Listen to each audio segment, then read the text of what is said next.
Okay, we're back. The third and final part. What are we going to talk about on the part 3? What? What were we talking about in the final part? You're talking about a monster in Final Fantasy 13 that is called Incubus. And then there are two of them. And I thought that was, quite misleading because then, there's only one Incubus rock band. And there's two Incubus monsters. So you see the word twice. Right on top of each other. And I thought that was a strange moment within the game.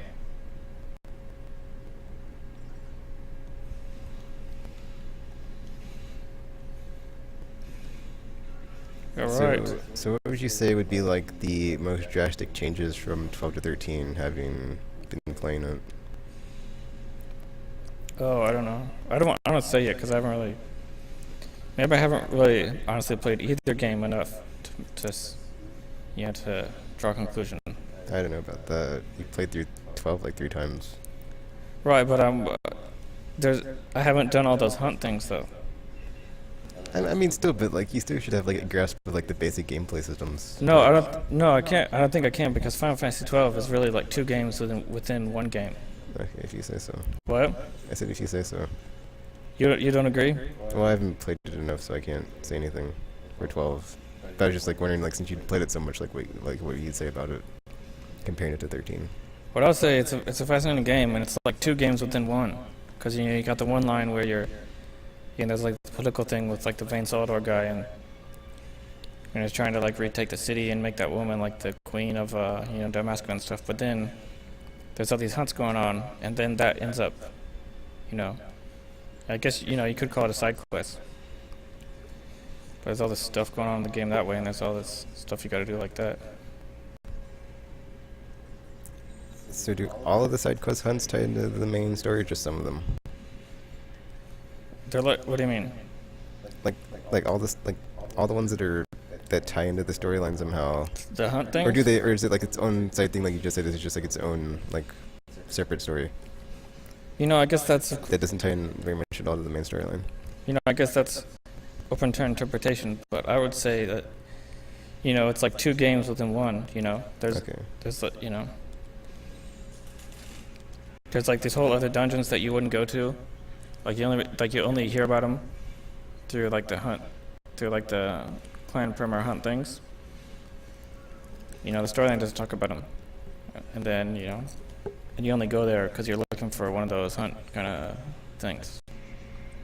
So at that point, that could it's like 2 stories within. They kind of have something like that in this one, but I didn't get far enough in. I was like, I'm done. Was that true? It's like way later on though, so It's like what?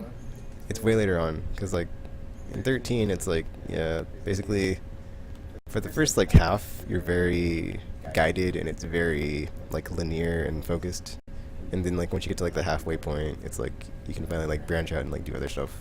Because like my big gripe with like 13 and like 10 to an extent was like and like 7 and 8 and 9, like the cool thing about Final Fantasy, or one of the cool things, was like the whole open world map thing that you had, or not open world, but like how you had like the world map, and you could see yourself on the map, and then just go place to place, and then later on you'd get like a vehicle, like an airship or a boat or whatever, and like you had like that sense of scale of I'm on this giant world. Which game are you talking about? And just like Final Fantasy like 7, 8, 9, and like how you could like go and, or even like all the older ones, like where you could like go out on the open map, on the world map, and like travel and stuff by like chocobo or ship or whatever, and it like made it feel like a like giant world. Whereas like the like more recent ones, or at least 10, because I haven't played enough of 12, but like 10 generally had that feel because like you just went to like a map and selected where you want to go, and like the airship just like automatically flew there, so it didn't have the sense of scale of like, oh, I'm on this giant world doing all this stuff. So you don't like it when they don't do that? It's just like it's more streamlined, and like I can see like why they would do that. But what does streamlined mean? What is that? It basically makes it more easy and simple, as opposed to just to where it's like reducing the amount of work that the user has to do to like get to the end result. When there is an open map, you're saying the open map is the one that's more streamlined? No, I'm saying the way it is now is more streamlined because there is no open map. because 10 didn't have a open world map, and then 13 doesn't have an open world map. And I'm not sure if 12 did, 'cause I haven't played it, so. But it probably didn't, if I could guess. No, but it didn't have a. You didn't really like walk around on the map. Yeah. There's like a world map, but you didn't. This is, just open up the map and look at it. I see. Whereas like in 7, when like it's cool because like even parts of the map change over time. Like when the meteors come in and like you can look up in the sky and see the meteor, or when like Junin moves its cannon to Midgar and like the cannon's not there anymore, and just cool stuff like that. Right. And then like it's cool in 9 because it's like there's like all these airships or whatever, because like the society like uses steam power, so it's like there's a bunch of steam powered airships like all around the map that you get to see flying in there and stuff. But not in 10 and beyond.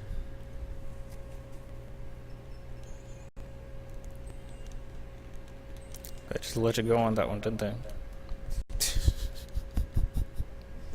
They sure did.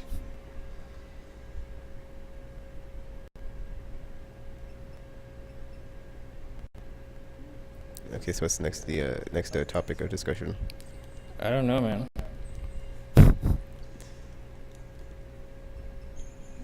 Yeah, but certain aesthetic, so it's like, oh, it's like weird. Like it keeps like regressing and then like getting worse and like regressing and then like coming back. So it's just like, I wish it would just like stop doing that and just like stay at the alleviated level, or like the levels of when it's not really intense. And just it's killing me.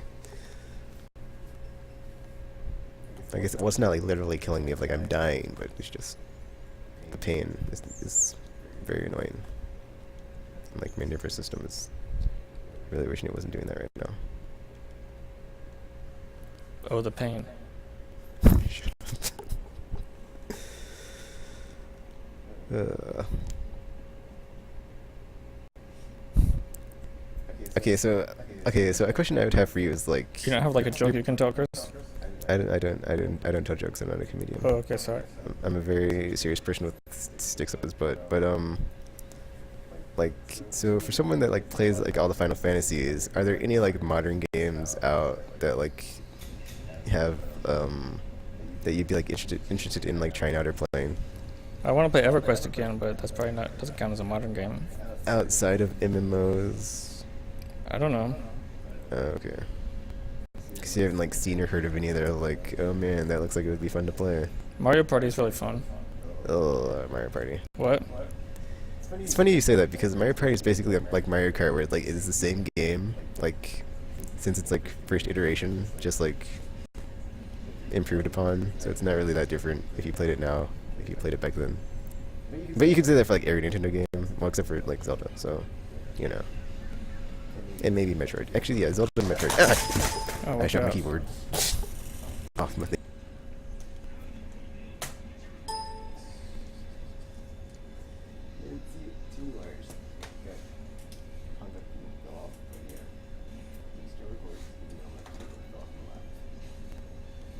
So you don't think the Vano character is like hot, kind of? Wait, what? You don't think the Vano character is? No, at no point did I think the vanilla character was hot.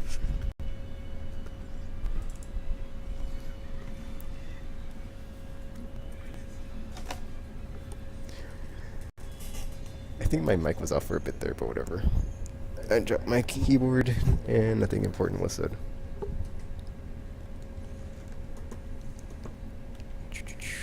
Why do you think the vanilla character's hot? Well, yeah, obviously do. What? Yeah. Oh, okay, that's interesting. I was not physically attracted to Well, no, I'm just saying, like in the art, in the video game kind of sense. Oh, well, I prefer Lightning in that instance. I do too. Because she has like pink hair and she has like the awesome gunblade thing and like those magical powers and stuff. But yeah, this is like a weird conversation and we should like change subjects. So you're saying if you got married, you would like it if your wife had a gunblade? Okay, having one and knowing how to use one are like two different things, dude. And like as can be seen from like the cutscenes in this game, like Lightning can like totally handle a gunblade. So I would say having one no, using one yes. 'Cause that'd be awesome. That'd be like nice to you if she could if she knew how to use a gun blade. Yeah, that'd be pretty cool.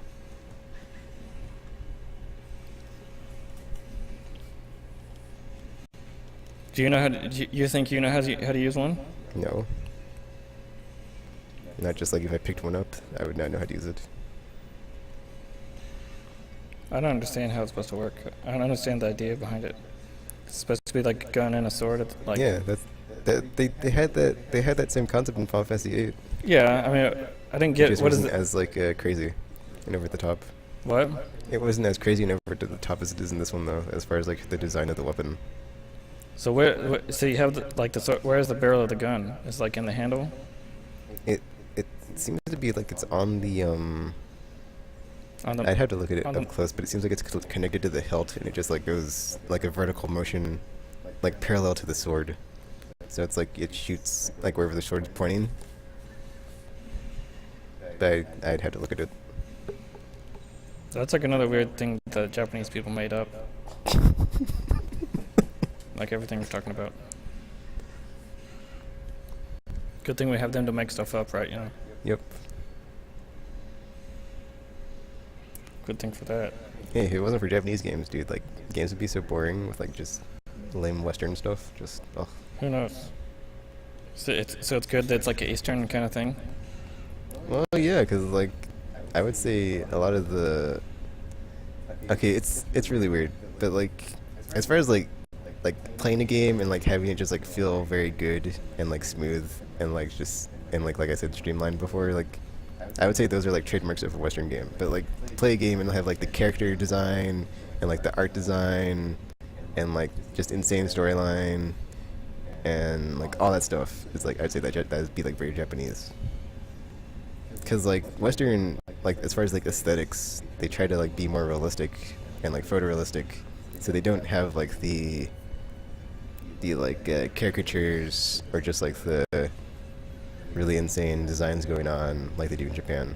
Like they have gunblades in like one game, Borderlands 2, but that's only like after they were in like like some Japanese games like for like such a long time. So. Whereas like Japanese stuff is like just so crazy and zany and cartoony and colorful and stuff. But I guess that's like a staple trademark of like Japanese design is just like the whole anime manga aesthetic. It's just like, you know, it can be so cartoony and crazy and outlandish. I think this game is very Eastern, in particular. You know. Well, yeah, I don't see why why it wouldn't be. You don't see what? I don't. Well, I would hope so.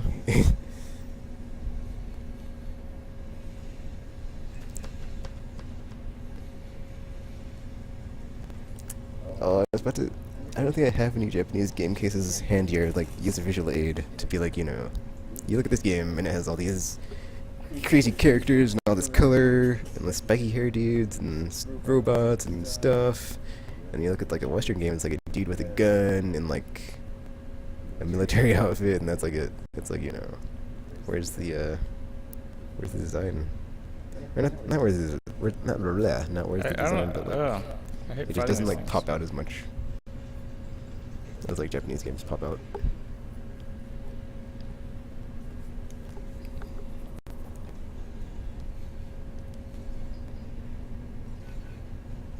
But then I guess I would like say the same thing about like car designs, because like I always prefer like Japanese car designs to like Western, or not like I guess not all Western, but like specifically American car designs. It's just no thanks.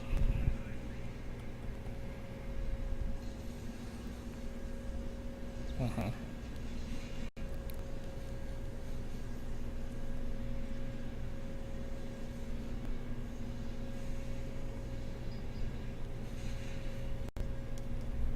So how much time we have left on this third segment of the?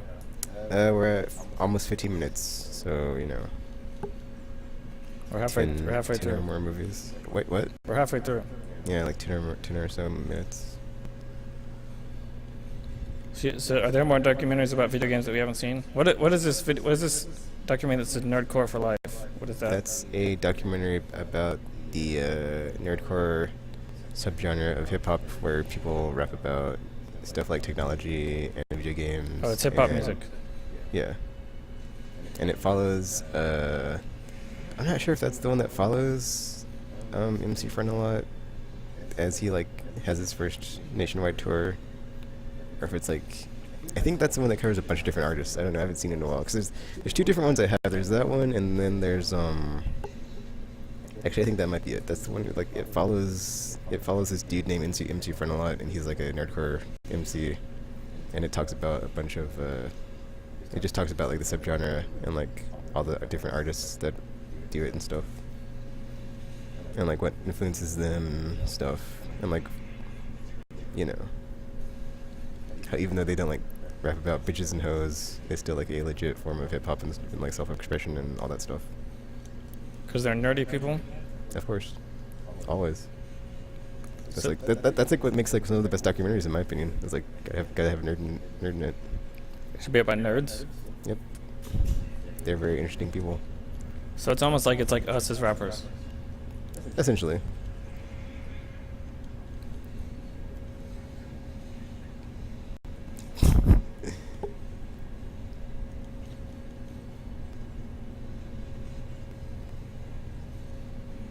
But yeah, it's pretty cool because like there's like a whole like segment when they're talking to people and they're just like, yeah, I make rhymes about Star Trek and Star Wars and like it's like to me like watching it is like an inspiration because like I wish I could like do that and like, you know, be as like musically gifted and inclined as those people are, and then like I just do that all day and just be like making up beats about Transformers and video games and Optimus Prime and something, but I can't because I'm completely terrible at all that stuff. So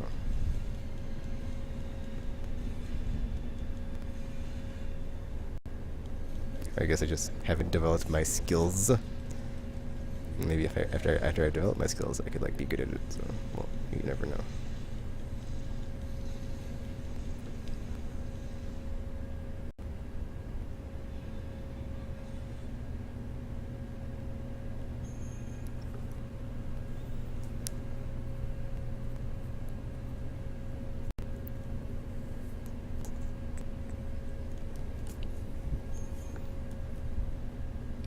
You can make a rap about about the stormtroopers. Sure. Is that one of the things you drop about? Not specifically. Stormtroopers and Yoda. Not specifically. Yoda, yes. Stormtroopers, no. Stormtroopers are like not on the like they're like on the bottom of my Star Wars fandom list, so they probably wouldn't make the cut.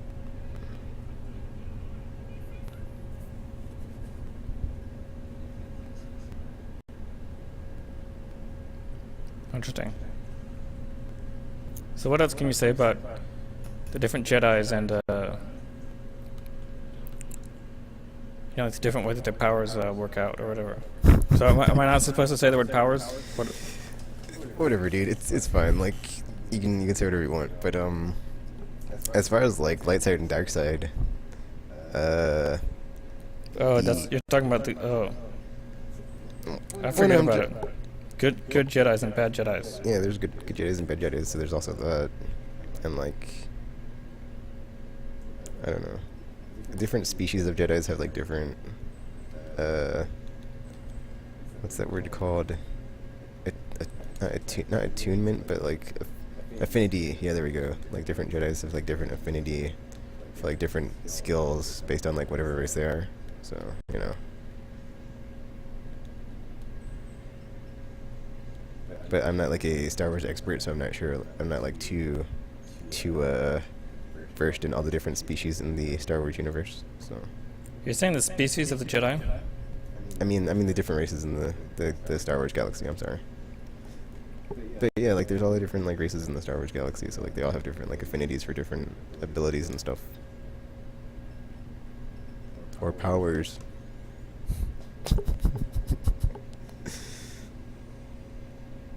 And then like I'm not sure if they're all trained to fly starfighters. Like they have like Jedi starfighters, their own like little starfighters that they fly.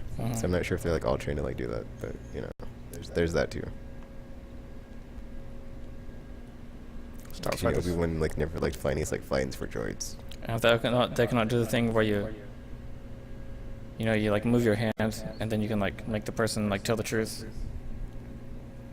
Right. It depends on how you know, how developed their powers, or how developed their skills are for like whatever it is that they're developing them for.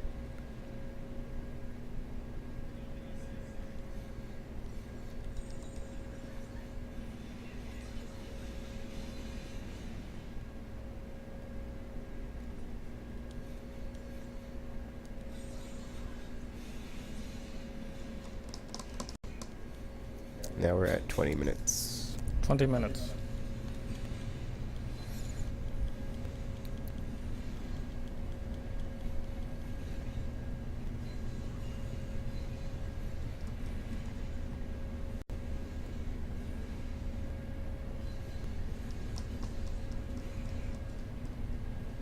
Actually, thinking about it, as far as like Japanese versus Western, it does seem like in the indie space there is like a lot of cool, like unique and different stuff going on, but like outside of the indie space, I would say like in mainstream like game development, there's not like a lot of crazy over the top games that are made from the West. But because like there's this dude named Suda51 who like makes games. I think Grasshopper Manufacturer is the developer that he works for. And, like they had this game.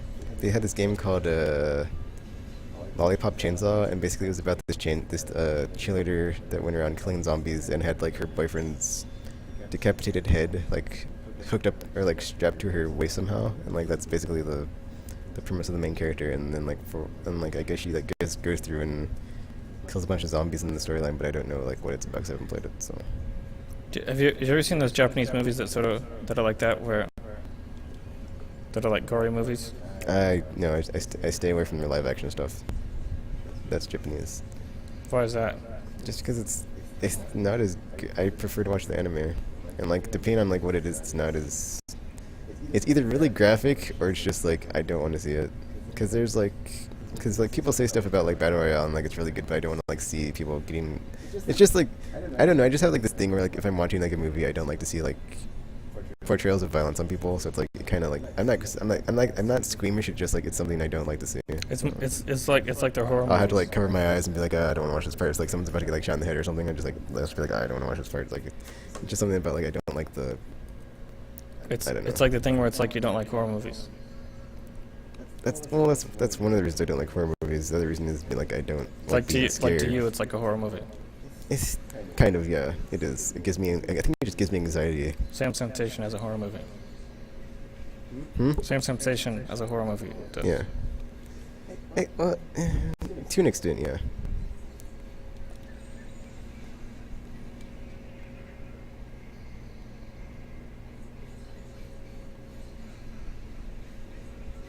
So when you were playing Resident Evil, what was that like in terms of what we're talking about?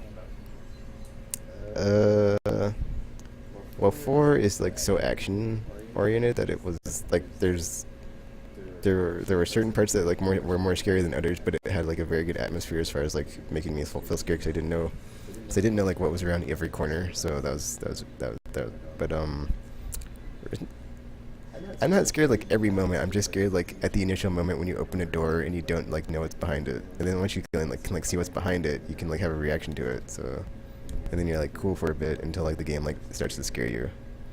But there's only like certain moments where like it spooks you, so it's like, you know. So if there's a video game that's like a horror movie, you don't mind that so much? Yeah. Because Dead Space is the game I played and it was really scary, but I just had to like tough it out and get through it. Dead Space. It's basically like it's basically a survival horror. It's like the evolution of like Resident Evil in like the modern times, but like, you know, I played through that and it was pretty scary, but I still got through it. Because you know that's like a lot of what that's what a lot of shooter games are, you know. I would like the arcade games, you know. Oh, okay.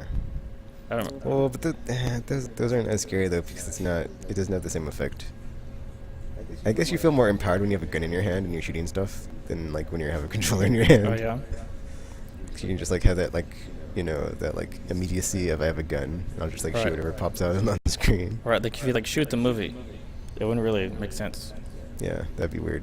You just your TV get broken, you know. If it was real good, yeah.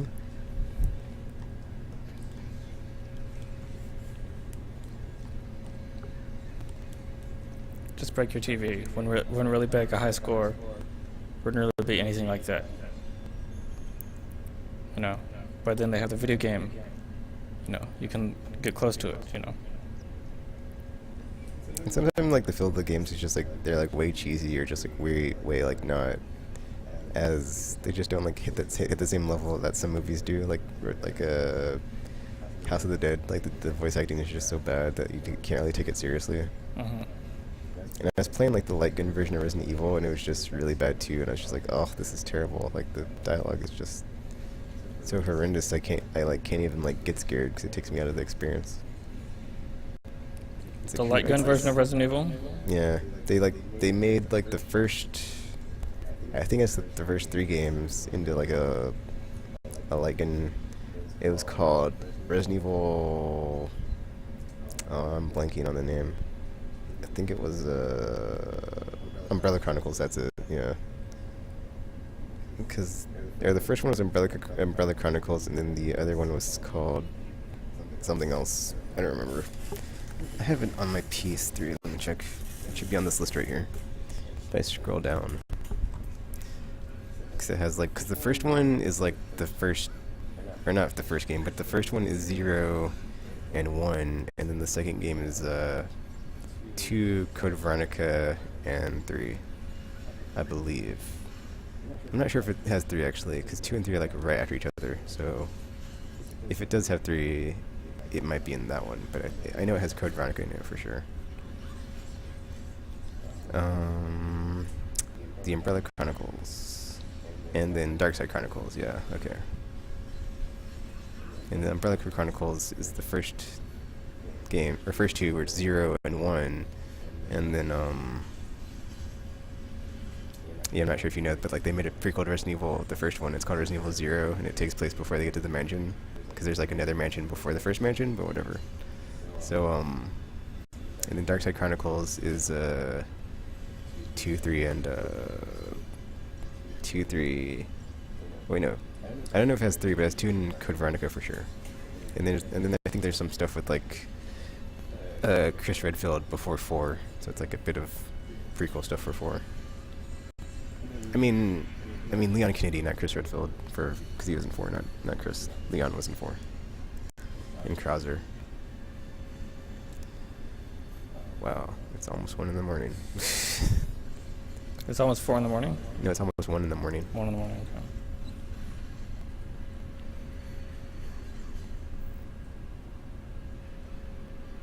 I wonder if God Out of 5's online's working now. That'd be nice. I should check that. Or not, because I'm moving through this game, you know. Wait, what? I said I'm moving through this game.